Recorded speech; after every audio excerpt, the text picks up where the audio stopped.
berperan. Tetapi sejak dari kandungan kita sudah punya ya tanggung jawab dan peran kita sebagai orang tua. Apa peran dan tanggung jawab kita pada waktu dia masih di dalam kandungan? Yang pertama itu adalah penerimaan. Ya, penerimaan itu dihubungkan dengan identitas, ini salah ketik ya, bukan sesuai tetapi identitas slide berikutnya, identitas seksual ya. Saudara, apa hubungannya penerimaan dengan identitas seksual? Ketika seorang wanita hamil ya, itu bayi memang kita anggap belum tahu apa-apa, tetapi dia sudah merasakan.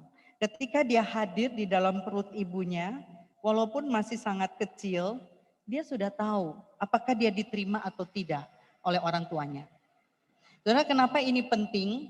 Karena ini akan menjadi ada efek-efek psikologis ketika seorang anak sejak dari kandungan sudah ditolak, maka dia akan menjadi seorang anak yang akan lebih agresif atau pasif atau pemberontak. Ketika dia tahu bahwa dia tidak diharapkan, ya, dia akan menjadi pria yang akhirnya kalau tidak ada campur tangan Roh Kudus, tentunya dia bertumbuh dengan secara natural, dia menjadi seorang anak yang mungkin lebih sensitif dan ada hal-hal yang lain yang menjadi ciri seorang anak yang tertolak.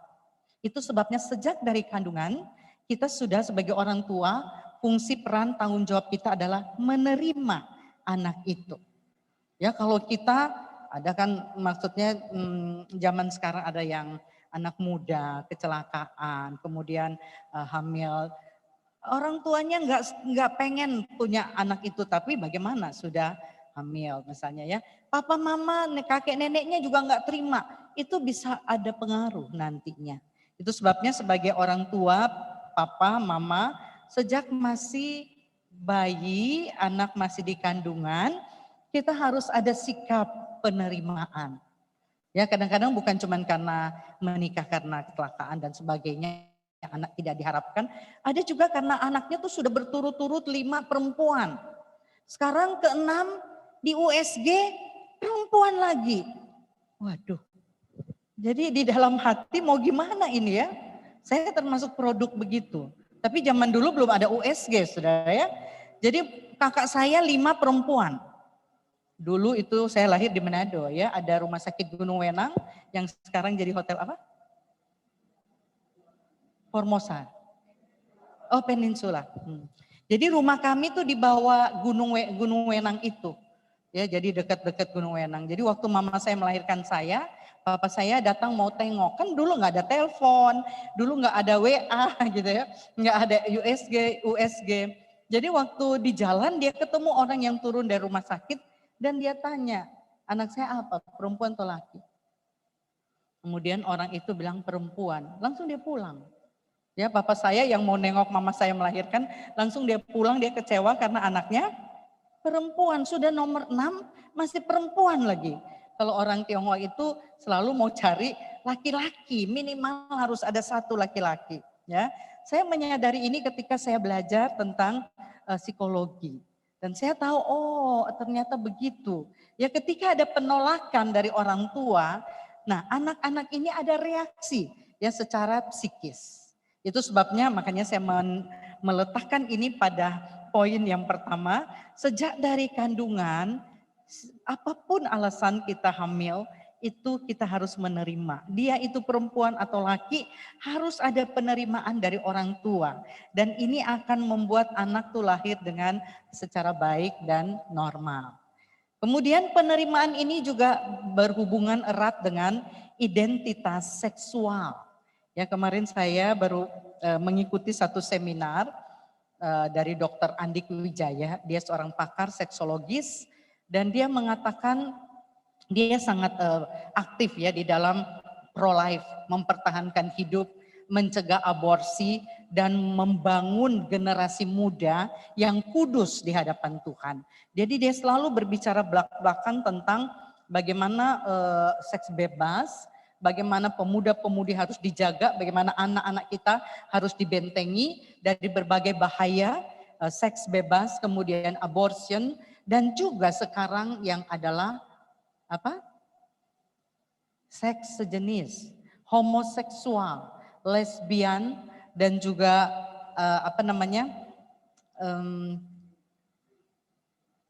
gay ya, gay, lesbi, transgender. Dan dia mengupas ya, sesuatu dia katakan dulu kami untuk mencegah anak-anak muda seks bebas, kami memberikan apa yang namanya sex education. Tapi ternyata sex education, kalau kita lihat di barat itu, apa kurangnya? Sejak SD mereka sudah dapat sex education. Tetapi buktinya kehidupan moralitas pemuda, anak muda di sana adalah seks bebas. Jadi kemudian dia memiliki, dan itu menarik ya, saya mengatakan kepada Dr. Andik, nanti satu waktu saya ingin mengadakan seminar ini tentang yang dia lakukan, bukan lagi mengajar tentang sex education, tetapi developing sexual identity. Developing sexual identity. Dia mengajarkan sekarang mulai dari lahir kita harus memperhatikan tentang identitas seksual. Karena ada banyak anak-anak sekarang yang akhirnya merasa dia itu bukan perempuan dan bukan laki-laki. Dan celakanya lagi sekarang ada banyak pemerintah, ada banyak negara yang sudah melegalkan jenis kelamin yang ketiga. Nah, saudara bisa bayangkan kekacauan yang akan ditimbulkan kalau Indonesia juga menganut, ya, menerima hal yang sama. Gereja-gereja sekarang banyak menikahkan perempuan dengan perempuan, laki-laki dengan laki-laki. Nah, ini sesuatu yang sangat berbahaya untuk masa depan kita. Nah, itu mulai dari mana? Seorang anak merasa saya kok lebih senang dia perempuan, kemudian dia merasa saya kok lebih senang perempuan daripada laki-laki. Atau seorang anak laki-laki yang kemudian ketika dia mulai tertarik kepada lawan jenis, dia nggak suka kepada perempuan, malah dia suka kepada lelaki sesama jenisnya. Nah, Dr. Andik mengatakan ini bisa bermula bahkan dari kandungan dan sesudah 5 tahun sesudah lahir. Jadi anak umur 0 sampai 5 tahun, ya boleh dikatakan demikian. Kenapa? Karena di dalam perkembangan mereka itu terjadi seperti yang tadi. Seorang ayah mengharapkan anaknya yang lahir itu laki-laki, tapi yang keluar perempuan. Jadi kadang-kadang itu kalau cuma berharap begitu mungkin nggak terlalu pengaruh. Tetapi saya punya teman yang akhirnya memang dia sebagai seorang yang tidak tertarik kepada wanita, padahal dia pria. Kenapa begitu? Waktu saya berkunjung ke rumahnya, dia belum menikah waktu itu. Mamanya bilang begini, ini anak yang keempat atau kelima laki-laki. Padahal saya sudah pengen sekali anak perempuan. Jadi waktu dia lahir, umur 1 lucu-lucu, ya umur 2 lucu-lucu. Tetapi saya mulai mendandani dia seperti anak perempuan. Diikat rambutnya, dipakai bando segala macam. Saudara, waktu anak itu sudah besar memang dia tidak jadi wanita. Karena sesudah dia lahir anak wanita, ya. Tetapi pengaruhnya itu sangat-sangat mengerikan. Kalau saya bisa katakan, saya menangani teman dan rekan ini berkali-kali. Ya, jadi dia tidak tertarik kepada wanita, ya. Dia lebih tertarik kepada pria. Kenapa? Dr. Andik menjelaskan karena ini namanya di dalam developing sexual identity-nya, dia menyimpang daripada yang sebenarnya. Karena apa? Karena pengaruh lingkungan itu bisa terjadi. Atau kalau misalnya itu salah satu. Yang kedua, bisa saja orang menjadi lesbi atau gay itu dari kecil atau dari muda ketika dia melihat papanya itu begitu kejam kepada mamahnya. Dan dia merasa laki-laki itu sesuatu yang sangat mengerikan. Dan sebagai anak perempuan dia bertumbuh dengan pemikiran itu, dan ketika dia dewasa, ketika dia mulai jatuh cinta, dia tidak mau kepada pria karena dia merasa semua pria seperti papanya. dia lebih senang kepada wanita. Dan terjadilah hubungan sejenis dan sebagainya. Itu rumit kalau kita bicarakan ini dari lahir. Saudara, kita sudah harus sangat berhati-hati. Anak itu adalah imago Dei sama dengan kita. Diciptakan segambar dan serupa dengan Allah. Tanggung jawab kita sebagai orang tua, bagaimana mengarahkan mereka dengan cara yang benar, dengan jalan yang benar. Ini tanggung jawab orang tua ya. Makanya kalau pernikahan dini, anak-anak masih kecil so menikah, tidak mengerti banyak hal, akhirnya banyak kesalahan di sini ya. Yang pertama itu penerimaan. Kita harus menerima anak itu apa adanya ya. Nah, sehingga dia akan bertumbuh dengan cara yang wajar dan normal. Tetapi kalau sejak dari kandungan atau umur 1, 2, 3 dia mengalami banyak hal yang membuat dia menyimpang, maka itu akan membuat dia bertumbuh kemudian tidak sesuai dengan yang seharusnya. Yang kedua itu adalah perawatan pemeliharaan fisik, itu tanggung jawab ya. Ini sudah biasa ya kita bicarakan atau kita sudah tahu kan seorang wanita hamil ya harus sungguh-sungguh menjaga dirinya ya, menjaga makanannya dan sebagainya. Makanan yang sehat, walaupun tidak boleh juga karena hamil makanannya untuk 2 orang. Makanya banyak wanita ya seperti saya mungkin ya, makin lama makin bengkak gitu karena makannya untuk 2 orang. Padahal bayinya tidak makan sebanyak itu gitu ya. Ya yang penting harus cukup gizi dan sebagainya. Yang ketiga itu adalah perawatan dan pemeliharaan rohani. Jadi sejak di dalam perut kita ajak bayi itu baca Alkitab bersama. Mungkin kita bingung, kita aja baca Alkitab jarang apalagi. Tapi kalau kita selalu baca Alkitab bersama dengan bayi yang masih di kandungan. Ini diterapkan oleh beberapa ibu-ibu yang sungguh-sungguh mengerti akan hal ini ya. Saya punya teman dulu itu adiknya Pak Niko ya, Niko yang pendeta itu ya. Dia itu sangat rohani boleh dikatakan ya. Dan waktu dia melahirkan anak pertama cuma 1 anaknya, dia cerita, dia katakan tahu tiap pagi saya berdoa dengan bayi saya yang masih di kandungan. Saya putar lagu-lagu rohani ya. Saya ajak dia untuk mendengar firman Tuhan. Ternyata itu mempengaruhi anaknya. Anaknya cuma 1, bertumbuh dengan sangat baik dan menjadi seorang yang sangat baik lah ya, rohani dan menjadi seorang pelayan Tuhan juga. Ya, dari situ. Jadi kalau kita mau marah-marah, anak kita nakal, ingat dulu waktu dia di kandungan kita doakan berapa banyak ya. Kita bacain Alkitab enggak gitu ya. Dari sekarang kita mesti belajar itu. Dan ibu-ibu yang ada di sini kasih tahu anaknya, anak mantunya kalau lagi hamil jangan lupa baca Alkitab. Enggak apa-apa, kita baca bersuara, entah dia dengar enggak, tapi dia memahami. Nyanyi rohani. Jangan nyanyi dangdutan terus, nanti keluarnya dangdutan terus. Gitu ya. Jadi nyanyi lagu rohani, nonton film-film rohani, mungkin anaknya masih di perut tetapi sudah disirami dengan berbagai hal rohani. Apa efeknya? Mungkin kok belum lahir, kenapa tidak apa? Jangankan anak ya, ada namanya penelitian sapi-sapi saja katanya ya. Ada penelitian di satu tempat, ada sapi-sapi itu dikasih dengar lagu-lagu lagu yang klasik gitu ya. Wah, nanti sapi itu susunya banyak. Karena diperdengarkan lagu-lagu, anggap aja lagu rohani, lagu-lagu yang lembut ya. Tetapi kalau ada di kandang yang lain, sapi-sapi itu dikasih dengar lagu rock and roll. Ya.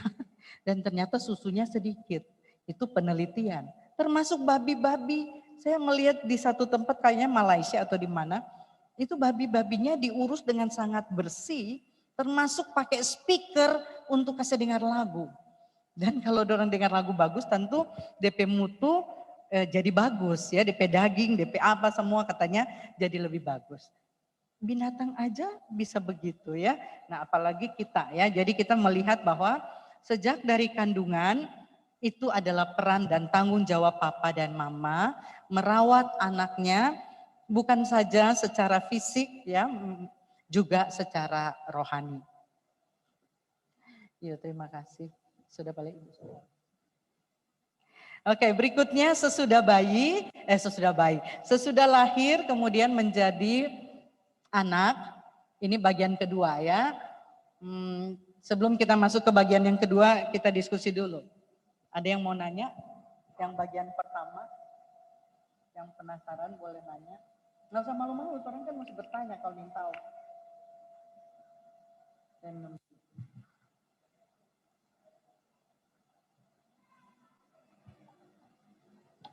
Apakah ada yang mau tanya? Ibu-ibu muda mungkin ya, ibu-ibu muda nih ya. Ya ada. Kalau anak-anak belum bisa tanya kali. Ada yang mau bertanya enggak? Yang bagian pertama, bahwa peran seorang mama papa itu bahkan sebelum anak lahir sudah ada peran dan tanggung jawabnya. Ya. Kemudian kalau nggak ada pertanyaan kita maju ke yang kedua, mulai masa bayi atau anak ya sampai anak menikah. Apa peranan orang tua? Mulai dari anak bayi sampai menikah, peran dan tanggung jawab orang tua itu apa? Tentu ada banyak ya. Tetapi saya melihat ada minimal ada 3 hal yang saya anggap penting, yaitu nutrisi untuk pertumbuhan fisik, kemudian ada yang namanya nurtur atau kalau natur itu adalah bergantung kepada pertumbuhan secara alamiah. Kalau nurtur itu termasuk nutrisi dan kita menyediakan lingkungan yang tepat, yang cocok buat anak kita bertumbuh. Kita harus menyediakan satu wadah termasuk di dalam rumah tangga kita, menyediakan satu lingkungan yang pas untuk mereka bertumbuh dengan sehat, baik secara fisik, baik secara mental, dan juga perilaku etika mereka.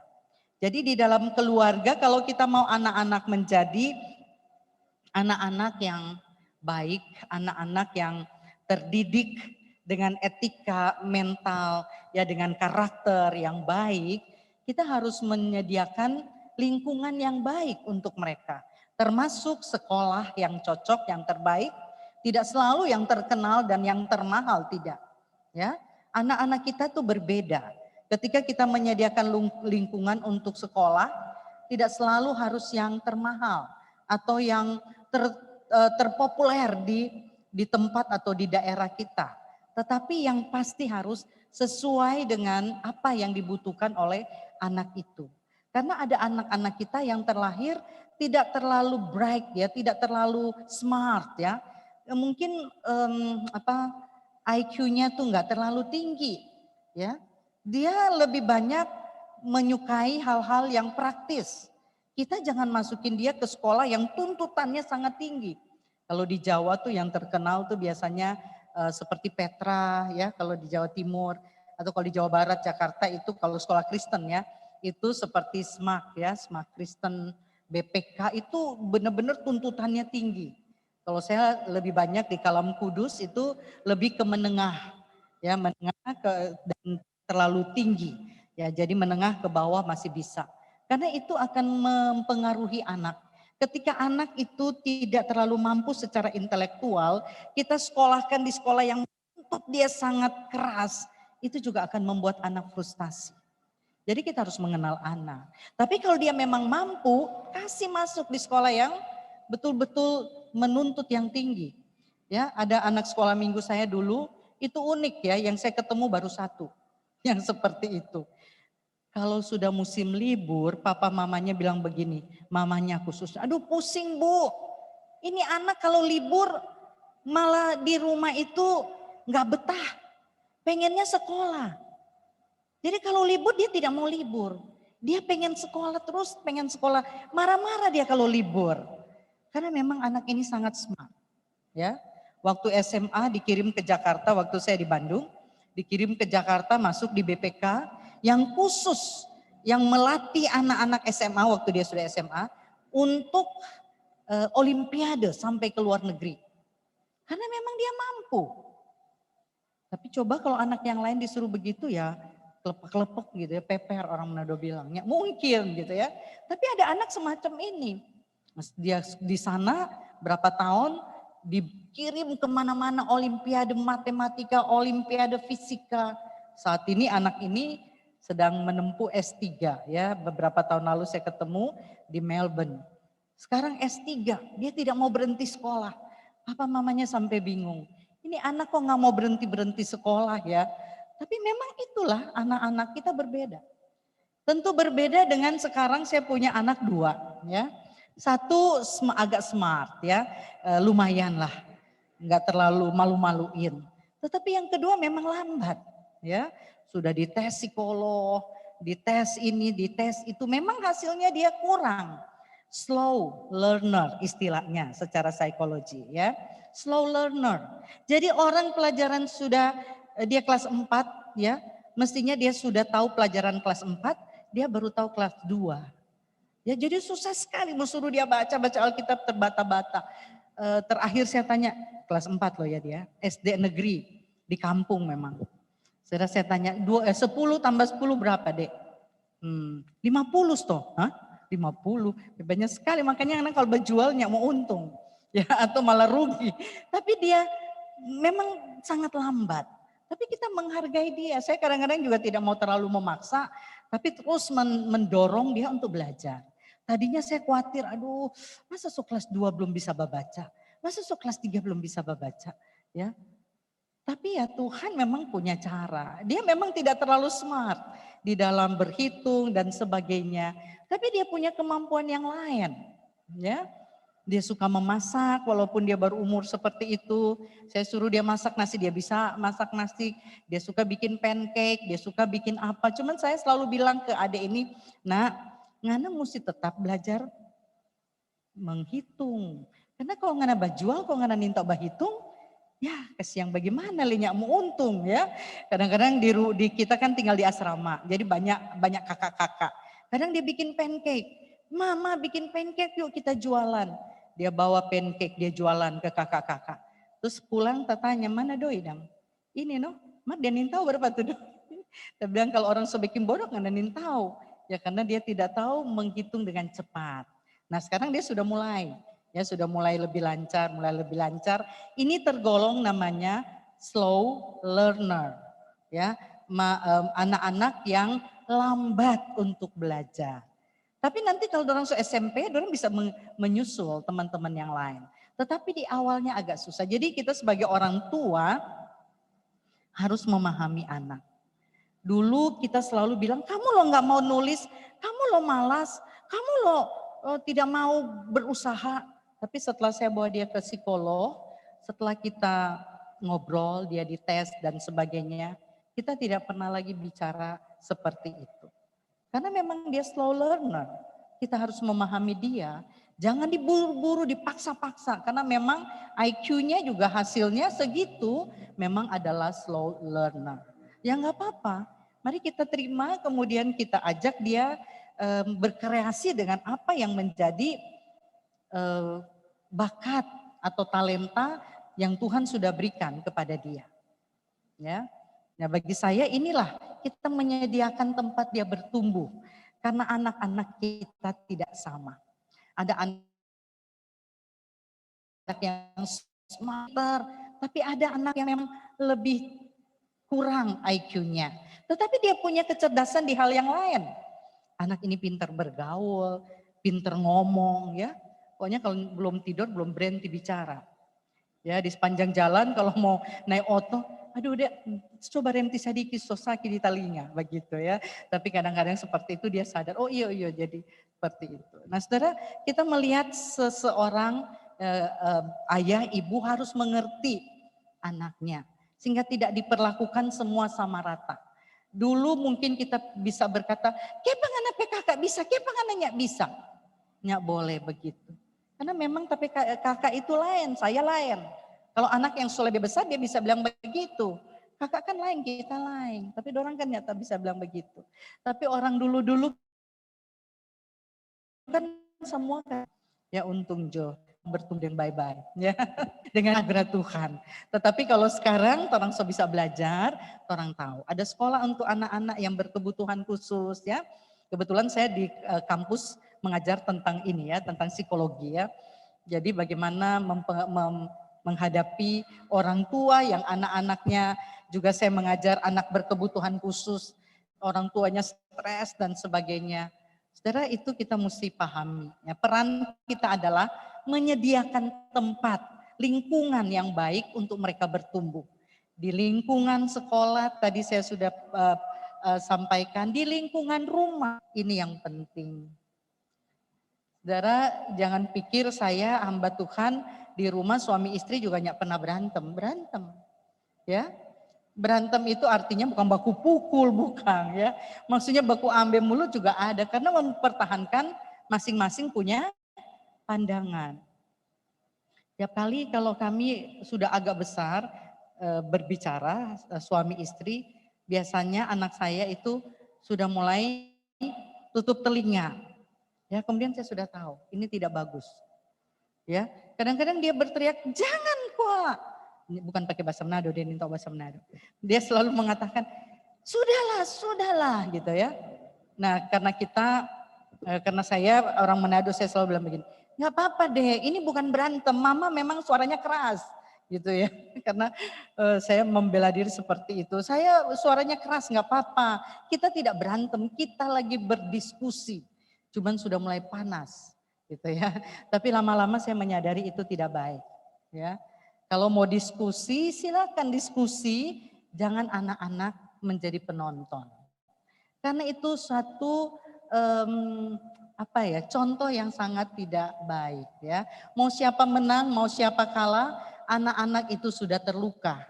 Karena mereka melihat mamanya disakiti atau papanya disakiti. Jadi kalau kita mau bertengkar, tutup pintu kamar, kunci, berdiskusi di sana. Itu sesuatu yang ideal. Kalau sampai tidak, harus sadar. Ini ketika kita sudah suara keras, lihat anak mimiknya sudah, oh iya oke, Tuhan tolong supaya saya tidak meneruskan, nggak perlu diteruskan. Kita harus seperti itu. Ketika kita ingat perintah Tuhan, kita ingat apa yang dikatakan oleh firman Tuhan, sudah jangan diperpanjang karena itu menjadi sesuatu lingkungan yang tidak baik untuk anak-anak bertumbuh. Anak yang bertumbuh di tengah-tengah keluarga yang terus bertengkar tidak habis-habisnya, mereka juga akan menjadi orang-orang yang tidak sabaran, ya, bisa menjadi anak-anak yang nanti menjadi keras, ya, menjadi anak-anak yang tidak percaya. Papa mama kok katanya hamba Tuhan, katanya orang percaya, katanya majelis atau pengurus gereja. Kok di rumah berantem terus? Kok nggak ada kasih yang terlihat, tidak saling mengampuni, tidak ada saling menerima, tidak ada apa yang namanya rekonsiliasi dan sebagainya. Saudara bersyukur kalau suami saya dia selalu begitu. Ya kalau ada masalah harus rekonsiliasi. Kalau saya tidak terbiasa ya. Kalau dari rumah saya, dari pendidikan orang tua saya, kalau saya salah, kemudian saya sudah menyadari kesalahan saya, ya sudah nanti saya berubah, saya tidak akan ulang. Tapi tidak ada kata-kata yang keluar. Kalau dari suami saya, dia dibesarkan tengah-tengah keluarga yang kalau bersalah harus minta maaf, literal. Jangan cuma ngana so sadar, kok ngana so diam-diam, ngana berpikir nanti ngana berubah. Tidak boleh. Harus minta maaf kepada siapapun. Bahkan kita mama kepada anak pun kadang-kadang harus minta maaf karena kita salah. Kita tidak menepati janji. Maaf Koko, mama misalnya tidak benar, tidak menepati sebagainya. Itu tuntutan dari suami dan akhirnya saya lama-lama juga bisa mengerti, bisa memahami dan ya menuruti itu. Jadi kalau ada apa-apa bisa minta maaf. Tapi kalau dari asal keluarga saya sendiri tidak seperti itu. Mungkin keluarga totok ya. Orang tua pun sudah salah nggak akan minta maaf, nggak pernah gitu ya. Tapi kita sekarang belajar orang tua pun bisa salah. Pada waktu kita minta maaf bukan berarti kita lebih rendah dari anak-anak, tetapi kita mau terbuka. Kita mau katakan, kita juga Papa, Tuhan juga masih bisa bersalah. Tapi kita mau berubah. Kita mau belajar untuk menjadi lebih baik dan lebih baik. Ya, oke itu yang kedua ya. Supaya anak-anak kita bertumbuh di dalam lingkungan yang betul. Lingkungan yang baik. Baik untuk lingkungan sekolah, masyarakat, dan terutama di dalam rumah kita sendiri. Kita menyediakan suasana yang nyaman buat anak-anak. Ketika mereka pulang ke rumah, mereka tahu di sana aman. Di sana tidak ada hal-hal yang membahayakan, hal-hal yang membuat mereka gelisah.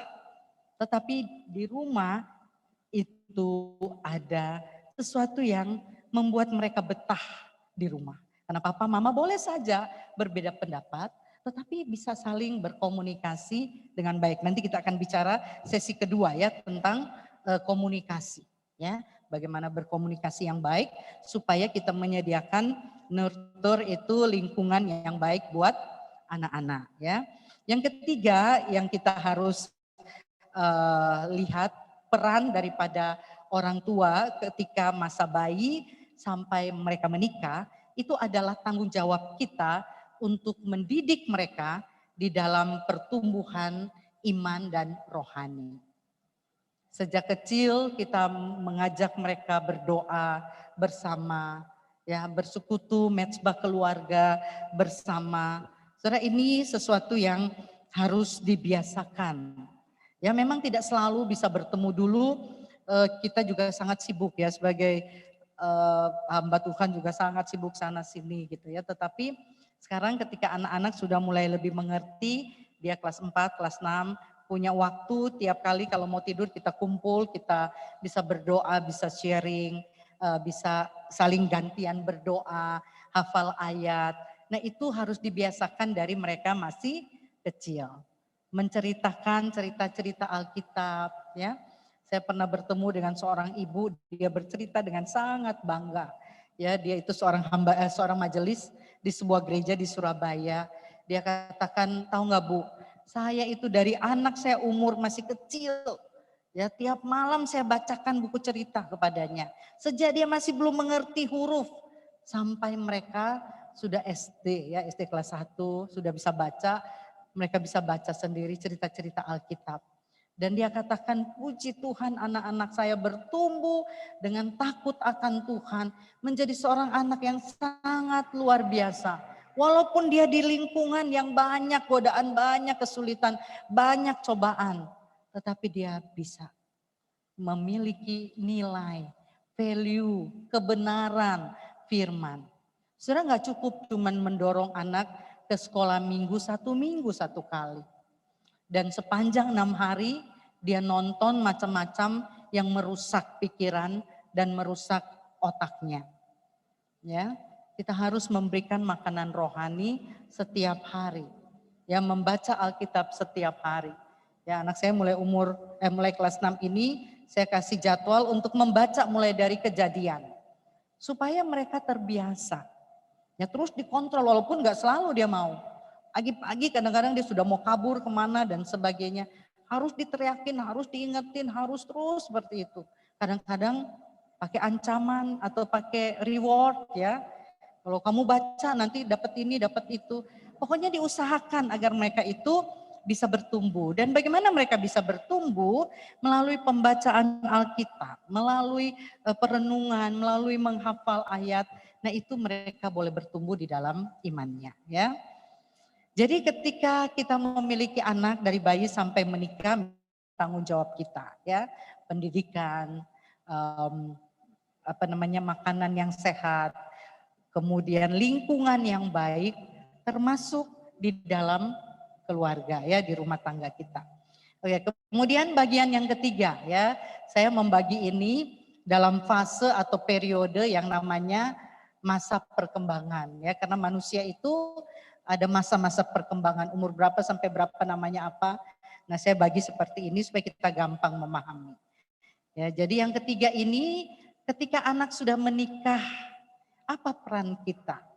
Ya, apa peran kita ketika anak sudah sampai mereka nggak ada? Ya, kalau kita masih ada, peran kita tetap ya untuk menasehati dan menegur ketika mereka membutuhkan dan ketika kita melihat mereka di jalur yang salah. Menasehati dan menegur, tetapi bukan mencampuri urusan anak-anak yang sudah menikah. Ya, ada orang bilang begini, Kita orang kalau anak sudah menikah, jadi mama atau jadi mak mantu, jangan suka ikut-ikut campur. Kalau orang pergi orang pe anak yang so menikah kemudian masuk di dapur, tong bilang, ya ini dapur pe berantakan, mana dia mama? Ya, tong pe anak mantu martako kalau orang datang, ya, karena semua orang mau campur, ya. Kenapa tuh anak begini? Kenapa tuh anak begitu? Nggak usah. Orang sebagai orang tua yang anaknya sudah menikah bisa memberi nasihat, tetapi tidak campur-campur, tetapi boleh ya kalau misalnya anak kita salah, anak kita menyimpang dari jalan yang benar, kita bisa menegur. Dan apa yang bisa kita doakan adalah mendoakan keluarga anak-anak kita supaya mereka setia dalam pernikahan.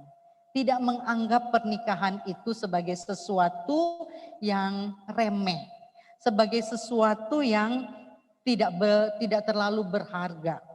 Tetapi memandang pernikahan itu sebagaimana Tuhan memandang pernikahan adalah sesuatu yang kudus, di mana Tuhan menciptakan lembaga pernikahan itu sebagai satu lembaga pernikahan untuk memuliakan nama Tuhan.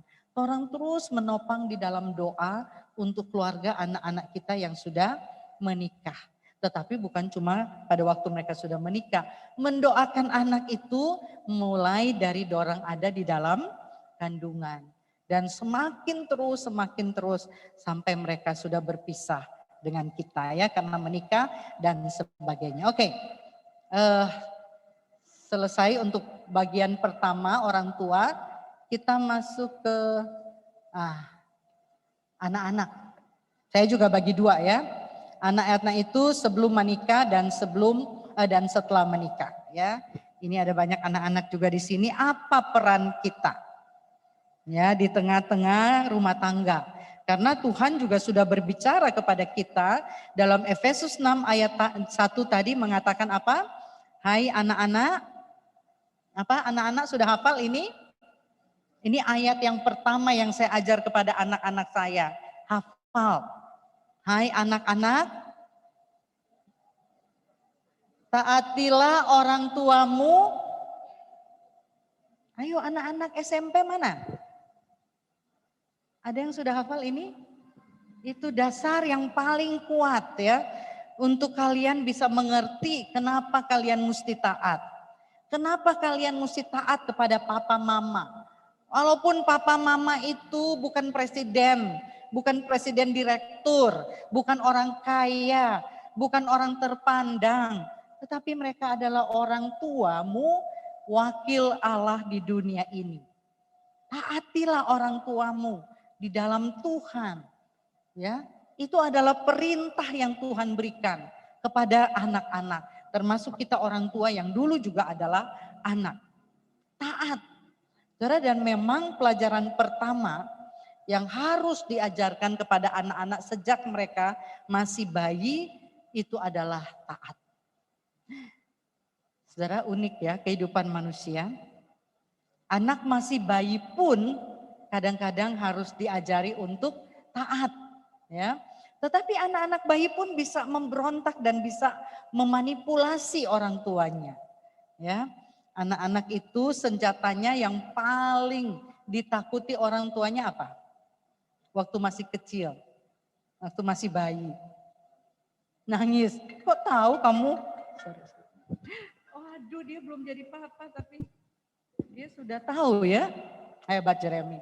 Nangis, jadi kalau nggak mau apa-apa tuh, mana nangis. Kalau nyak kasih nggak bawa ojo di lantai. Langsung dapat kasih. Langsung Mbak Ojo sudah langsung Mama Grace bilang, nah pergi jangan apa ini dia nggak mau. Begitu toh. Nah itu senjatanya anak-anak. Dan banyak orang tua akhirnya menyerah kepada senjata utama anak-anak ya. Nah memang anak-anak itulah yang bisa dia lakukan untuk mendapatkan apa yang menjadi kemauannya. Makanya pada waktu dia lapar, dia haus, itulah yang dia suarakan. Dia belum bisa bercerita, dia belum bisa minta, dia menangis. Jadi dia belajar dari bayi, kalau dia menangis susu datang. Ya toh? Kalau dia menangis makanan datang. Kalau dia menangis, mama datang pelopa dia. Jadi dia tahu dengan menangis dia bisa dapat apa yang dia mau. Ya, jadi kadang-kadang setelah lebih besar itu yang dia pakai untuk membuat orang lain taat kepada dia atau ikut DP mau. Ya, nah itu salah satu yang kita mesti atasi pada waktu mereka mulai mengerti bahwa ada waktunya tidak boleh kasih ini atau tidak boleh pakai ini. Nah mereka mesti tahu. Tidak boleh tangisan itu menjadi sesuatu yang kita takuti. Tetapi justru kita mesti memberikan pengertian sehingga mereka tahu pada waktu mereka umur 8, 9 tidak bisa lagi pakai acara begitu. Ya, mereka harus taat. Papa bilang apa, mama bilang apa. Ya, saya selalu diingatkan anak-anak saya juga sudah cukup besar. Selain badannya besar, umurnya juga sudah cukup besar ya. Jadi papanya tiap hari ribut, anak-anak harus kerja. Nggak boleh mamanya yang kerja terus. Jadi pagi-pagi siapa yang harus ngepel, siapa yang harus sapu lantai, siapa yang harus cuci piring. Semua sudah boleh. Ya, kita nggak pakai pembantu ya. Jadi tiap pagi harus diingatkan. Dan memang anak-anak seumur gini belum bisa. Tetapi ketika mereka taat, saya selalu mengatakan kalau kamu taat ya, kamu mentaati bukan mama, bukan papa. Tapi kamu mentaati perintah Tuhan. Dan anak-anak yang mentaati perintah Tuhan, anak-anak itu akan diberkati oleh Tuhan. Ya mereka dengar. Ya dan jadi daripada diteriak-teriakin, ya senang sekali lihat kalau akhirnya mereka sadar pagi-pagi bangun so pegang sapu, so pegang kain pel. Senang melihat mereka sudah taat. Tapi itu prosesnya tidak mudah. Ya, kalau datang DP burung bayi, dong bilang ya. Kalau datang DP burung jahat, sampai siang dia belum basuh sapu. Mama yang sunyak tahang lihat, iya toh biasa begitu, mama-mama. Tapi anak-anak ini peran kamu, taat. Orang tua tidak pernah berniat jahat. Kadang-kadang anak saya berontak, kenapa mesti saya yang sapu? Kan banyak kakak-kakak bisa suruh sapu. Kenapa seolah-olah mama papa kok kejam sekali. Kita masih kecil suruh kerja keras. Ya satu kali waktu kami ke Bandung berkunjung ke rumah neneknya. Papanya waktu itu mau bongkar kamar mandi nenek ya. Kamar mandi emak omak mereka. Dan tidak ada tukang. Jadi dia anak yang besar ini seumur 12 badannya besar. Dibawa ke sana untuk bantu papanya. Dia tidak pernah kerja seperti kuli. Jadi dia marah sekali, dia merasa kenapa saya harus kerja seperti kuli. Ya, harus bawa itu berangkal dari kamar mandi ke depan 100 kali mungkin dengan ember ya. Kemudian saya bilang kalau kamu nggak mengalami itu, kalau kamu tidak mau taat, kamu tidak akan menjadi pekerja yang berhasil. Orang di luar itu bekerja keras untuk bisa hidup. Kalau kamu tidak melatih dirimu, ya kita bukan kejam, kita bukan mau menyiksa. Orang tua tidak mau menyiksa, kita mungkin nangis lihat kamu harus kerja begitu tapi untuk kebaikan. Ya, jadi anak-anak yang ada di sini, mari kita taat ya. Ketika kita masih bersama papa mama, kita taat kepada papa mama karena memang itu yang Tuhan inginkan di dalam Tuhan. Ya, itu ada batasannya dalam pengertian kalau papa mama misalnya ngajarin yang salah, suruh hal yang tidak benar ya tentu tidak ya karena ada frase yang dikatakan anak-anak taatilah orang tuamu di dalam Tuhan ya sesuai dengan apa yang Tuhan mau. Kemudian ini juga anak-anak harus dengar ya nasihat-nasihat dari orang tua. Karena nasihat-nasihat itu yang perlu membangun hidup kamu. Ya, orang tua selalu tentu memberi nasihat untuk kebaikan. Ya, ketika kita mendengar, ketika kita menyimpan di dalam hati pikiran kita, itu akan memperkaya, memperlengkapi kita untuk menjadi orang yang untuk menjadi orang muda atau nanti orang tua yang sungguh-sungguh punya banyak nasihat yang baik, banyak hal-hal yang baik yang tersimpan. Kemudian yang ketiga, peran anak-anak sebelum menikah bisa membantu orang tua juga, ya, di dalam pengertian pekerjaan-pekerjaan yang saya tadi katakan di rumah. Jangan pikir itu kan urusan orang tua. Kenapa bapak mama lahirin saya? Wah itu sangat menyakiti hati papa mama. Ya, adik-adik kalau merasa, ya peso mesti baku tolong, ya peso mesti kerja, ya peso mesti begini begitu. Ingat, papa mama juga bekerja keras untuk kalian. Ya, kita harus bantu. Ya, bahkan membantu papa mama juga di dalam banyak hal yang mungkin ada kekurangan. Bantu untuk kasih tahu, bantu untuk ingatkan. Nah, itu juga sesuatu yang membuat kita jadi keluarga yang tahu peran dan tanggung jawab satu dengan yang lain. Ketika kita sudah bekerja dan kita belum menikah, kita juga harusnya membantu orang tua bisa secara finansial.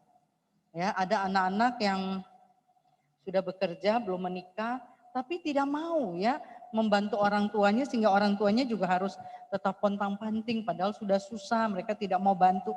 Bantulah ya. Saya senang ada anak-anak yang kesaksiannya yang sudah besar, yang sudah kerja ya. Setiap kali gajian karena belum punya pacar, belum punya apalagi istri, jadi uang gajinya itu selalu serahkan ke mamahnya ya. Tapi yang nggak harus selalu begitu ya. Nanti mama yang kesenangan. Enggak. Maksudnya itu sebagai satu penghormatan ya. Mamanya juga bijaksana menyimpan sebagian untuk kamu nanti untuk menikah. Jadi seperti itu. Jadi kita mengalami bahwa ini adalah peran dan tanggung jawab kita di tengah-tengah keluarga. Kalau kita semua berlaku seperti itu, karena ini adalah juga termasuk apa yang Tuhan inginkan untuk kita praktekkan dalam keluarga Kristen. Karena tidak sedikit yang saya temukan juga keluarga-keluarga Kristen di tengah-tengah jemaat Tuhan di mana saja prinsip-prinsip, konsep-konsep, nilai-nilai yang ada dalam keluarga itu kadang-kadang tidak sejalan dengan kebenaran firman. Yang dilakukan adalah karena papa mama saya ngajarin gitu, ya udah saya juga begitu. Nanti anak-anak juga begitu, oh papa mama saya begitu, saya juga begitu. Kadang-kadang ada yang tidak sesuai dengan firman. Nah itu mesti kita hati-hati. Jadi kita belajar firman supaya kita juga membangun keluarga yang sesuai dengan kebenaran-kebenaran firman. Memang ada budaya-budaya yang bisa kita adopt ya. Ada budaya-budaya dari suku-suku kita yang baik dalam keluarga, kita adopt nggak apa-apa. Tapi kalau ada yang tidak bagus, sudahlah kita tinggalkan. Ya, di sekolah kami ada banyak anak-anak dari berbagai suku, ya. Yang banyak itu sekarang ada orang Nias, orang NTT, orang Manado, Gorontalo, Bitung juga ada, ya. Sebenarnya yang menjadi masalah adalah ketika orang Jawa atau orang Manado jatuh hati kepada orang Nias, ya. Kenapa masalah? Di saat ada begitu, Pak Daniel? Hah? Oh, orang Nias jarang di sana, ya. Di kita banyak. Dan ternyata saya juga baru tahu. Kalau mau menikah dengan orang Nias, di sini ada orang Nias? Nggak ada ya. Saya juga baru kenal ya banyak ya orang Nias. Mereka tuh wanita kalau mau menikah, itu wanita itu sepertinya harus dibayar oleh calon suaminya. Dan tidak tanggung-tanggung. Bisa minta 75 juta cash. Hah? Yang orang Manado bingung. Ya ada modal. Bagaimana mau kawin 75 juta? Akhirnya ya sudah kadang-kadang gagal. Kadang-kadang orang tua dari pihak ini nggak bisa harus bayar itu namanya mahar. Ya itu budaya. Nah kalau di NTT itu bayarnya pakai kuda. Ya mesti pakai kuda. Ya toh? Ada yang pernah ke NTT itu pakai kuda ternyata. Mahal juga ternyata. Ya. Nah, itu budaya-budaya ada yang baik bisa kita ikuti, tetapi kalau ada yang sudah tidak terlalu sesuai dengan firman itu kan budaya. Kalau tidak sesuai dengan Alkitab, ya kita boleh langgar tidak. Kalau menurut saya ya kita sepakati bersama keluarga kedua belah pihak dan sebagainya. Karena membangun satu keluarga, satu rumah tangga, ya memang dari budaya yang berbeda itu akan lebih banyak kesulitan dan masalah. Baru mau kawin aja so masalah. Belum balso kawin, belum mau mendidik anak, satu mau ke sana, satu mau ke sini. Ya, makanya itu penting sekali supaya kita membangun sesuatu tradisi yang Kristiani, ya kalau saya ngomong ya, rumah tangga yang memiliki nilai-nilai Kristiani yang kental, bukan tradisi, tetapi Kristiani. Kita orang Manado juga masih banyak tradisi-tradisi yang sebenarnya tidak sesuai juga atau sesuatu yang tidak perlu di dalam Alkitab. Ya, itu juga kita harus perhatikan. Ya, kemudian anak sebelum menikah itu perannya, sesudah menikah apa? Harus tetap jaga relasi. Ya. Harus tetap jaga relasi, artinya walaupun orang tinggal berbeda rumah, berbeda kota, ya, tapi orang harus tetap jaga relasi. Kadang-kadang ada anak-anak sudah menikah, sudah sibuk, nggak pernah menyapa orang tua dan sebagainya. Ya, anak-anak juga kalau ada masalah, cari orang tua untuk minta advice. Walaupun orang tua itu bukan sempurna, tetapi minimal dia menikah lebih lama dari kita. Mengalami asam garamnya pernikahan lebih banyak daripada kita yang baru menikah. Carilah orang tua ya dan dengarkan nasihatnya. Kalau kita tidak bisa ketemu, tidak bisa cari orang yang lebih tua, mungkin gereja, mungkin hamba Tuhan. Kalau tidak ada juga kita boleh cari psikolog juga, mungkin ada psikolog Kristen, ya, ada lembaga-lembaga psikologi Kristen, ya, seperti di Bandung itu adalah ada Bandung Counseling, ya, Bandung Counseling Center BCC, membantu banyak pasangan muda yang mengalami kesulitan, mengalami banyak masalah. Kita jangan mencari orang luar yang nggak tahu apa-apa. Ya, bapak-bapak jangan cari sekretarisnya untuk mengeluh kekurangan istrinya. Dia nggak akan cari jalan keluar buat bapak. Dia bisa jadi jalan keluar buat bapak untuk meninggalkan istri. Bisa begitu, ya toh? Carilah orang tua atau orang yang lebih dituakan untuk meminta nasihat. Itu tanggung jawab kita, ya. Nah, tapi kalau sekarang kita bisa di mana-mana ada bahan yang bisa kita belajar. Tetapi kita juga harus bertanya kepada orang-orang yang bisa memberi nasihat secara rohani. Kemudian yang terakhir adalah perhatikan, apalagi kalau orang tua sudah tua. Kita sudah menikah, anak-anak kita sudah remaja, orang tua kita sudah renta. Jangan lupa harus peduli. Jangan membiarkan. Ya, saat ini ada banyak orang-orang tua yang tersakiti oleh anak-anak, ya. Banyak cerita sedih kalau saya dengar, ya. Wah, anak sudah nggak ingat, ya. Anak sudah nggak pusing, anak sudah nggak peduli. Kalau ditelepon selalu alasannya sibuk, dan sibuk, ya. Sehingga sudah bertahun-tahun tidak ketemu dan sebagainya, ya. Coba saya ingin kita lihat satu video pendek, ya. Silakan, ini sebagai penutup, bahwa bagaimanapun kita harus tanggung jawab peran kita sebagai anak adalah terus memperhatikan dan peduli. Kalau dulu mereka memelihara kita, mengasihi kita, mencukupi kebutuhan kita, kita sudah tua, ya. Mereka juga sudah lebih tua, orang tua kita, tetap kita harus menjaga, itu tanggung jawab kita. Jangan buang. Jangan taruh di panti asuhan kecuali kalau itu permintaan mereka. Silakan, boleh salah satu. Ada suaranya? Nah, ini satu contoh yang baik, ya. Dari seorang guru yang bagaimana memperlakukan orang tuanya. Ada suara? ไม่ไปโรงเรียนหรอ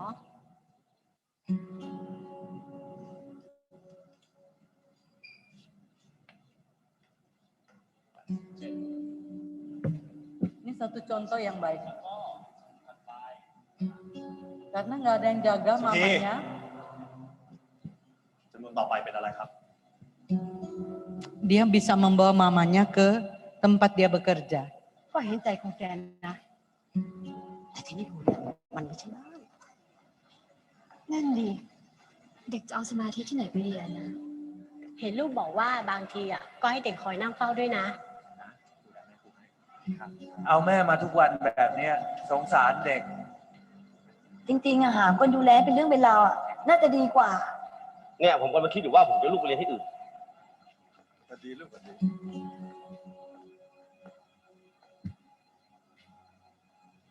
ครูประจักษ์ผมขอคุยด้วยหน่อยครับ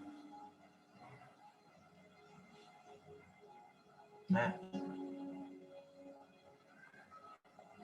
ครูครับผมกลับก่อนนะครับ ครับสวัสดีครับผู้ปกครองพูดกันมาเยอะผมว่าครูประจักษ์ต้องคิดเรื่องนี้อย่างจริงจังได้แล้วครับผมพอจะหาคนดูแลแม่ครูได้นะขอบคุณนะครับผอ.แต่แม่ของผมให้คนอื่นดูแลแทนไม่ได้เอาเป็นว่าแม่สักครู่นะครับแม่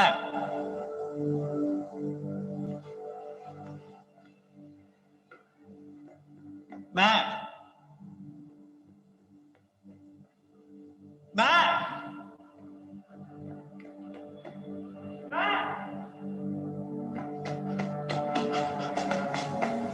ม่ จะไปไหนเนี่ย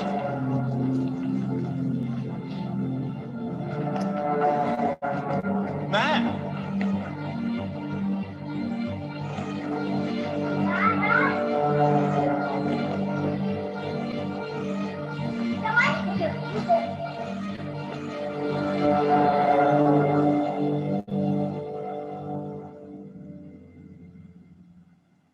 ถ้าผมโต ผมจะขับรถให้แม่นั่ง เป็นอะไร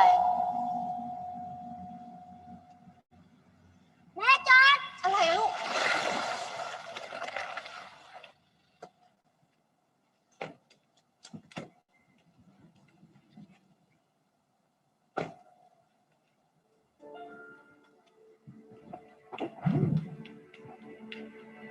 ยายจะไปไหนครับ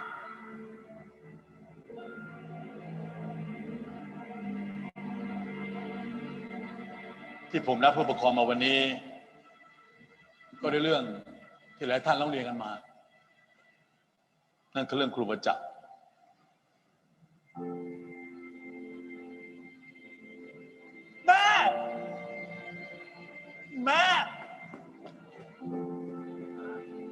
แม่ของครูประจักษ์เป็นโรคสมองเสื่อมและการที่แกพาแม่มาโรงเรียนด้วยก็อาจจะสร้างความลำบากใจให้กับหลายๆท่านครูประจักษ์บอกผมว่าแกมีแม่อยู่คนเดียวและแม่แกก็มีแกคนเดียว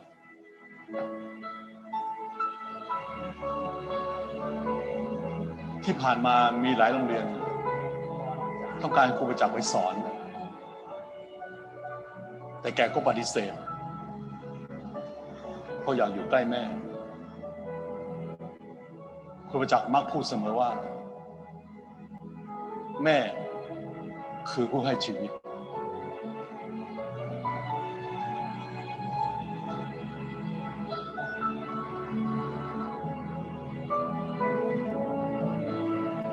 เอาละครับเราทุกคนมีสิทธิ์ที่จะปกป้องคนที่เรารัก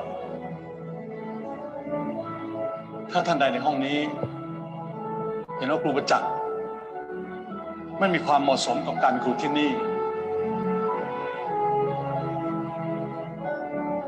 ขอให้ไปลงรายชื่อกันนะครับ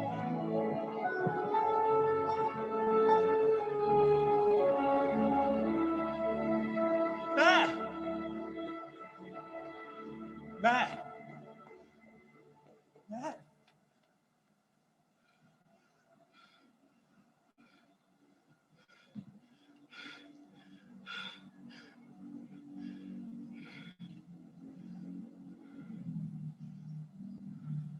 ไม่ไปโรงเรียนเหรอ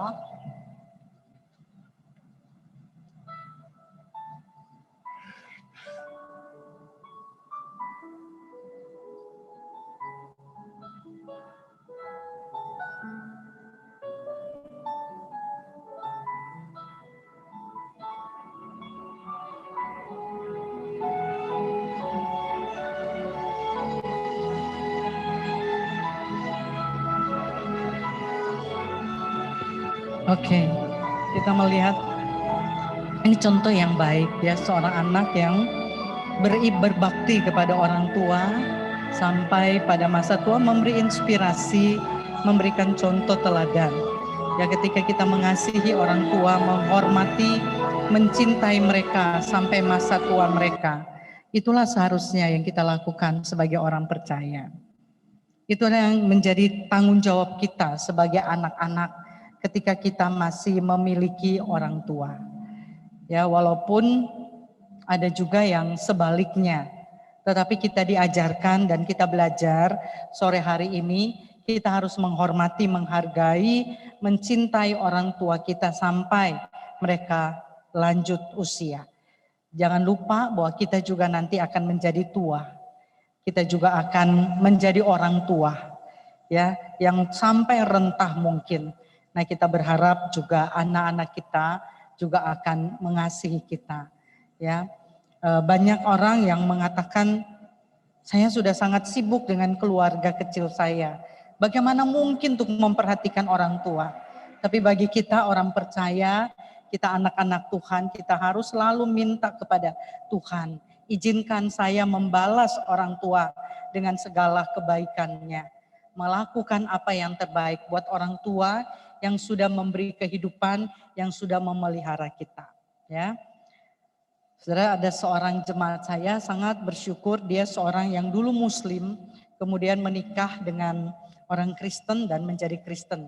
Oh tidak, waktu dia menikah suaminya masih Buddha, kemudian keluarga ini satu keluarga besar menjadi Kristen karena ada seorang ponakannya yang menjadi Kristen, sakit kanker, kemudian meninggal. Sebelum ponakannya meninggal itu, dia berpesan kepada seluruh keluarganya, papa mamanya yang masih Buddha, kemudian ada tantenya ini yang Islam, semua harus masuk Kristen sebelum dia meninggal.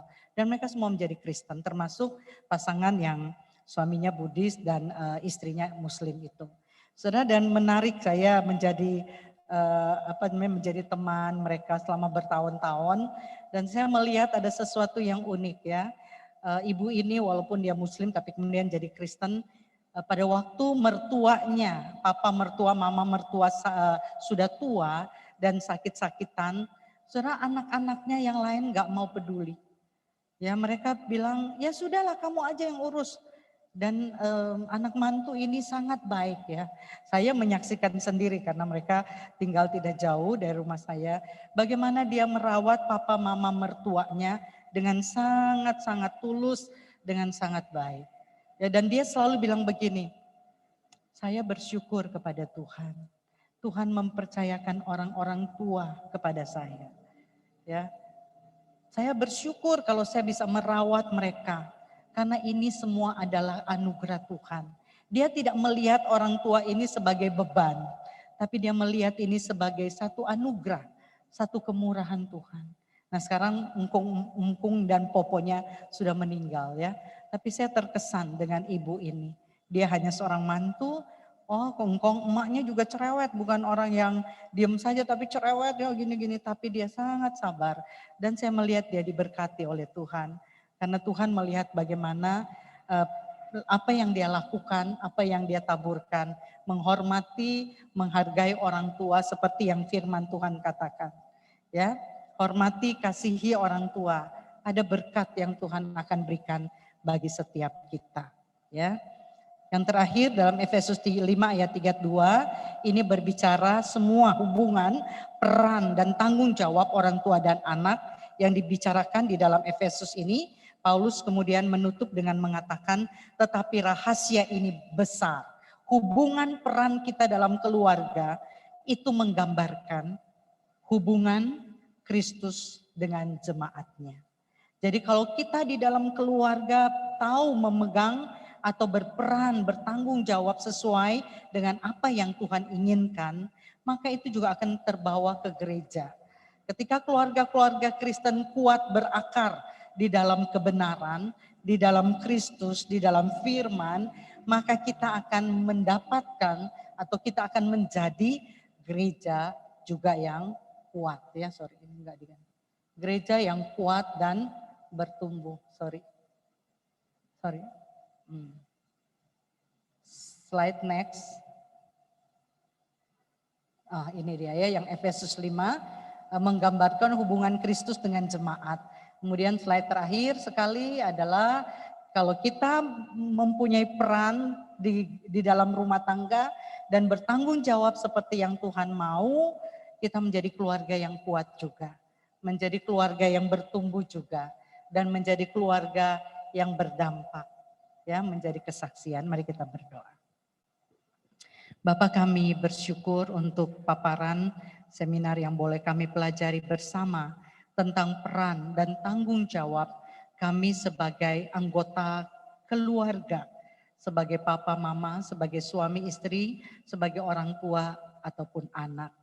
Biarlah kami boleh memahami dan bukan hanya memahami, tetapi kami juga boleh melakukannya dalam kehidupan keluarga setiap hari. Dan berkatilah keluarga-keluarga kami menjadi keluarga-keluarga yang sungguh-sungguh menerapkan kebenaran di dalam setiap relasi hidup kami. Terima kasih di dalam nama Tuhan Yesus. Amin. Oke, saya kembalikan ke panitia. Mungkin kalau masih ada tanya jawab, masih ada beberapa menit. Kemudian kita akan istirahat, break untuk makan malam. Ya, buka puasa.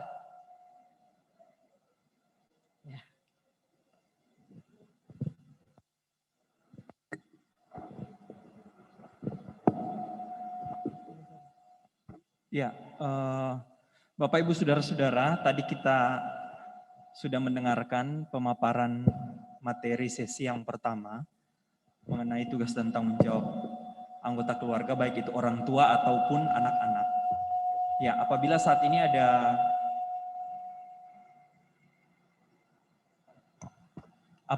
hal-hal yang ingin ditanyakan, ya mungkin ada hal-hal yang torang alami mungkin di tengah keluarga, ya.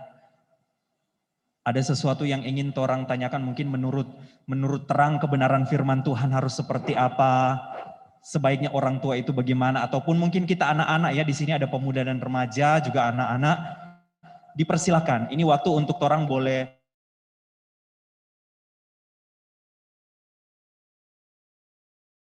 bisa jawab materi yang tentu dilandaskan dari kebenaran firman Tuhan. Silakan, kalau ada mungkin boleh acungkan tangan dan mic ini untuk boleh kalau ingin bertanya. Silakan, atau mungkin mau sharing, mungkin tidak harus pertanyaan kali ya, tapi misalnya ada mau sharing, mau jadi sesuatu yang memberkati orang semua yang mendengarkan sore hari ini, silakan juga.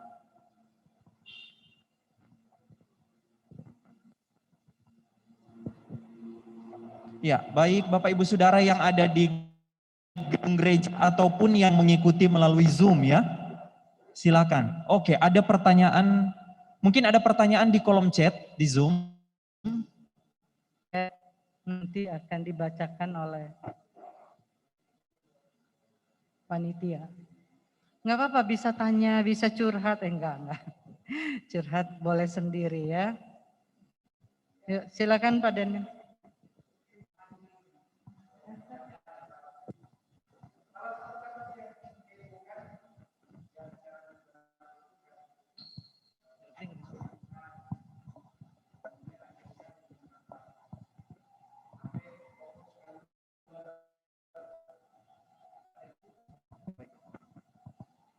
Ya, biar di Zoom terpancing Kang, batanya Kang.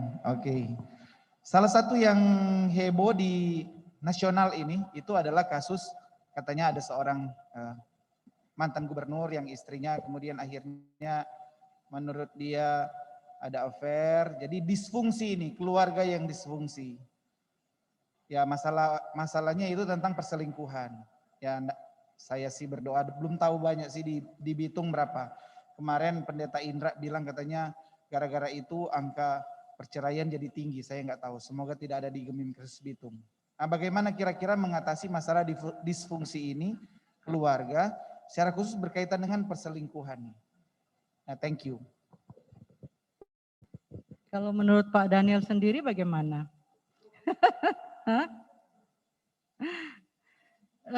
Saya melihat ya, kita ini kan daerah Kristen sebenarnya. Tetapi pemahaman tentang seperti yang Dokter Andik harapkan ya, sesuatu yang saya sangat dukung sejak 10 tahun lebih yang lalu. Dr. Andik Wijaya itu punya hati yang mau membangun kekudusan di antara anak-anak muda Kristen. Waktu tahun 2007 kami bersepakat ya, karena waktu itu saya masih memegang sekolah di Bandung. Kita pimpinan-pimpinan sekolah itu bersepakat bagaimana mendidik anak-anak SMA mengenal bahayanya seks bebas dan sebagainya. Karena menurut saya dari pemahaman kemudian kan ya tradisi atau boleh dikatakan budaya yang tidak sesuai dengan firman Tuhan, nah itu akan bisa terbawa sampai kepada saya melihat bahwa bibit-bibit itu mereka masih muda kan tidak dididik terbuka dalam hal yang dilakukan makin itu dari itu. Jadi bagaimana mengatasinya bukan sex education lagi, tapi mulai dari kenal identitas diri. Dan kalau saya tidak tahu apa yang diajarkan di dalam developing sexual identity itu, tetapi kalau saya lebih berpikir mengajarkan tentang identitas diri kita sebagai anak muda Kristen itu siapa dan kita harus hidup bagaimana. Nah kalau kita dari sejak kecil, sejak muda sudah diajarkan tentang kekudusan hidup karena identitas kita sebagai anak Tuhan, itu akan berpengaruh banget ketika kita menjadi dewasa, ketika kita berkeluarga, mau benur pun atau mau jadi apapun tidak jadi masalah, tapi kita sudah punya identitas yang benar dan kita hidup sesuai dengan status dan identitas itu. Jadi kalau bagi saya pengajaran tentang identitas diri yang benar. Saya anak Tuhan, saya percaya, saya ini apa yang tadi malam dikatakan, engkau adalah imamat yang rajani, ya bangsa yang kudus, umat kepunyaan Allah. Kalau kita sadar kita ini orang atau kita punya status yang terhormat, kita akan malu dong melakukan hal-hal yang tidak benar, gitu ya. Jadi itu mungkin yang bisa saya jawab. Karena saya nggak bisa menduga apa yang menjadi penyebab, banyak sekali penyebab, tetapi salah satu hal mencegah adalah membuat anak muda mengerti, anak muda Kristen, ya seperti yang waktu Dr. Andik memutuskan mengumpulkan 10.000, waktu itu kami juga mendukung 10.000 pelajar SMA yang mendeklarasikan akan hidup kudus, tidak akan melakukan hubungan suami istri sebelum menikah. Itu saja sebenarnya. 10.000 anak SMA akan dikumpulkan untuk mendeklarasikan itu sebagai contoh bagi semua anak-anak SMA Kristen lainnya di seluruh Indonesia. Tapi itu belum tercapai. Terima kasih jawaban Citina untuk pertanyaan yang pertama. Silakan yang berikut Engku Chan. Boleh minta tolong mic-nya? Ya, setelah ini silakan siap-siap ya Bapak Ibu Saudara yang ingin sharing atau memberikan pertanyaan, silakan. Saya sharing sedikit. Ya. Yang pertama, saya berterima kasih untuk kesempatan yang diberikan untuk boleh saya sharing saat ini.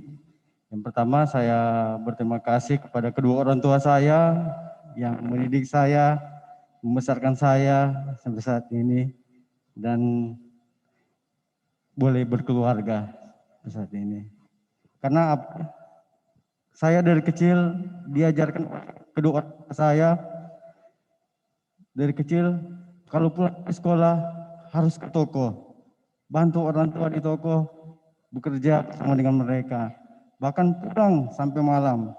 Dan itu terus diajarkan oleh kedua orang tua saya. Dan setelah mereka tua, yang kemarin mama saya jatuh sakit, saya harus merawat di rumah sakit dengan sendirinya. dan harus bolak-balik. Dan puji Tuhan, dia boleh disembuhkan, boleh sehat sampai saat ini. Itu karena kemurahan Tuhan. Dan saya di rumah dengan kebijakan dari orang tua harus bekerja. Saya bekerja memberikan contoh kepada anak-anak saya. Saya juga tidak suka menyuruh orang harus bekerja, inisiatif sendiri. Jadi saya memberikan contoh, itu bisa dilihat oleh anak-anak saya, dan saya mengharapkan anak-anak saya boleh mengikuti apa yang ditekankan oleh orang tua. Hanya itu, Citina. Terima kasih. Puji Tuhan. Jadi itu salah satu fungsi atau salah satu peran kita sebagai anak-anak ketika disuruh dengar, ikut, dan itu jadi berkat ya. Jadi mengasihi anak, kita mendidik anak, mengasihi anak bukan berarti memanjakan. Karena memanjakan itu akibatnya akan sangat berbahaya dan merugikan ya. Chan ini dari dulu dia anak sekolah minggu, boleh dikatakan aktif sekali, saya tidak mau bilang nakal. Aktif dia ya. Tapi dia bisa dari kecil sudah ke sekolah minggu, itu juga ada dampak ya. Dia juga boleh tahu kebenaran dan dia bisa bertanggung jawab ya. Oke, silakan. Oke, terima kasih. Mungkin apabila ada pertanyaan berikut, oke, Jeff, boleh minta tolong. Ya, bagi saudara-saudara yang ada di Zoom juga ya, mungkin boleh tuliskan di kolom chat, setelah ini akan dibacakan pertanyaannya. Silakan. Terima kasih atas kesempatan. Berhubungan dengan materi tadi mengenai bagaimana kita mendidik anak-anak itu sejak dari kandungan, kita memberikan kebiasaan atau stimulus kepada anak sejak dari kandungan itu ketika dia dilahirkan dan dia bertumbuh. Di sini saya mau bertanya bagaimana menurut pandangan Alkitabiah dengan tradisi atau kebiasaan-kebiasaan yang terjadi pada ibu-ibu hamil yang biasanya ketika awal-awal kehamilan itu mengalami apa yang namanya ngidam. Dan kebanyakan ibu-ibu atau pandangan Kristen juga memahami itu ketika ada ngidam begitu, katanya harus diikuti. Karena itu nanti akan berpengaruh ketika bayinya lahir. Jadi menurut saya, pertanyaan saya, apakah menurut pandangan Alkitabiah mengikuti hal itu adalah suatu hal yang baik atau benar? Karena seringkali ada juga pengalaman-pengalaman ngidam itu ada yang sudah tidak wajar lagi apa yang diminta. Kalau yang wajar oke lah, tapi kalau yang sudah lebihan itu sudah baiknya tidak diikuti lagi. Apakah menurut pandangan Alkitabiah itu kalau kita mengikuti, bagaimana pandangan dari Oke, terima kasih. Terima kasih. Ini curhat atau enggak bercanda ya. Curhat. Sebenarnya itu adalah sebagai sesuatu yang sangat normal ya buat kita wanita yang ngidam. Ada kepengen hal-hal apa dan sebagainya. Memang Alkitab kayaknya, nggak tahu Pak Daniel kalau pernah ketemu, nggak ada ya di dalam Alkitab tentang hal ngidam ya. Tetapi kita tahu ini merupakan sesuatu bukan juga satu budaya satu daerah ya, tapi memang rata-rata kebanyakan ibu-ibu hamil tuh ada aja yang diinginkan. Nah kalau menurut saya sesuatu yang wajar diikutin aja. Tetapi memang ada ibu-ibu yang mungkin nakalan, mumpung gitu ya. Mumpung lagi hamil, suami akan nurutin semua, minta aja apa yang dikasih, tapi kayaknya enggak begitu. Tapi memang selalu ada ibu-ibu hamil yang pengen makan ini, makan itu karena mungkin orang sering bilang bawaan bayi. Tapi kalau dia minta mobil Fortuner tentu lain lagi gitu ya. Tentu lain lagi ya, kalau cuma minta Kentucky ya oke lah gitu ya. Tapi memang ada gitu ya, malah ada yang saya temukan bukan cuma istrinya yang ngidem, dia istrinya nggak ngidem, suaminya yang ngidem. Pengen makan ini, pengen makan itu.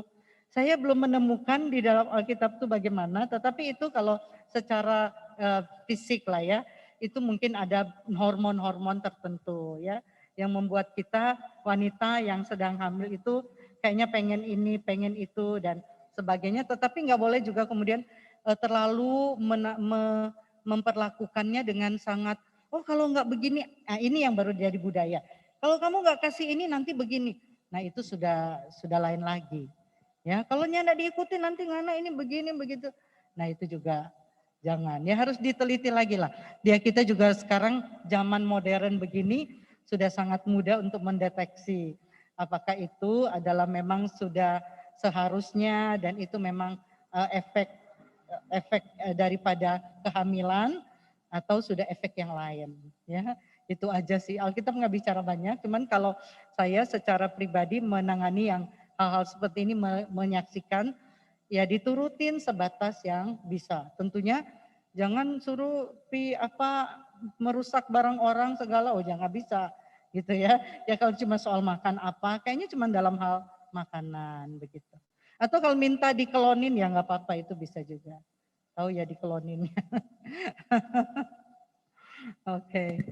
Ya itu yang pengalaman ibu-ibu hamil yang lain gimana? Pernah minta yang aneh-aneh? Tapi biasanya ada lah ya. Cuman itu jangan menjadi sesuatu yang nanti kalau enggak itu sudah mulai ancaman yang tidak sesuai ya. Silakan yang lain lagi. Ya, kita masih punya waktu 8 menit sebelum kita break. Oh ya, silakan. Cilinda, silakan.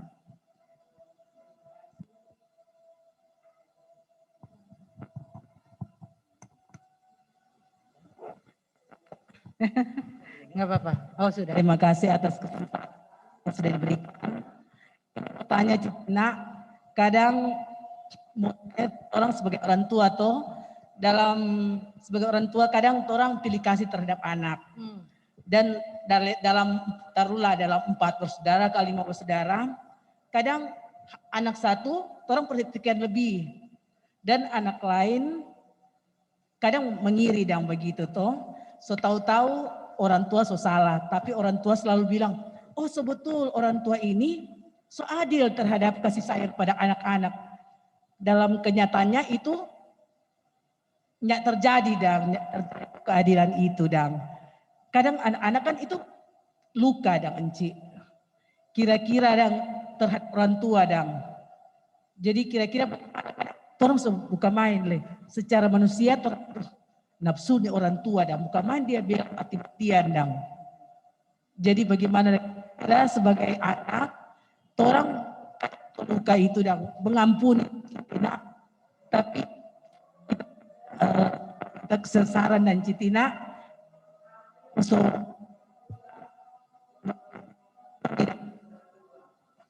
begitu. Bentar.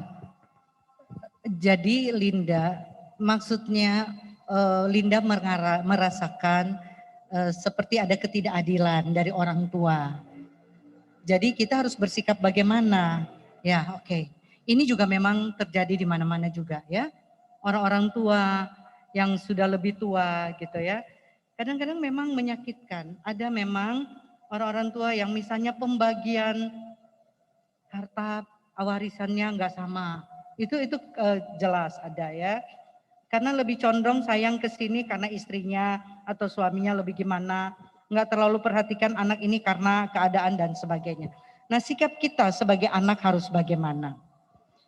Kalau menurut pandangan saya dan menurut apa yang dikatakan Alkitab, Alkitab mengatakan kita menghormati orang tua tanpa ada embel-embel di belakangnya.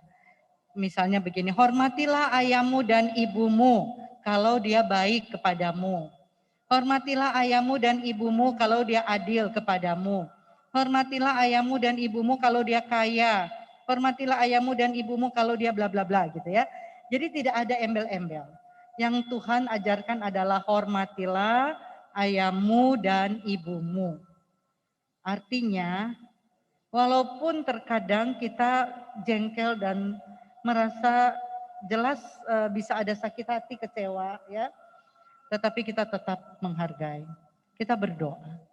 Saya menemukan ada beberapa kasus seperti ini.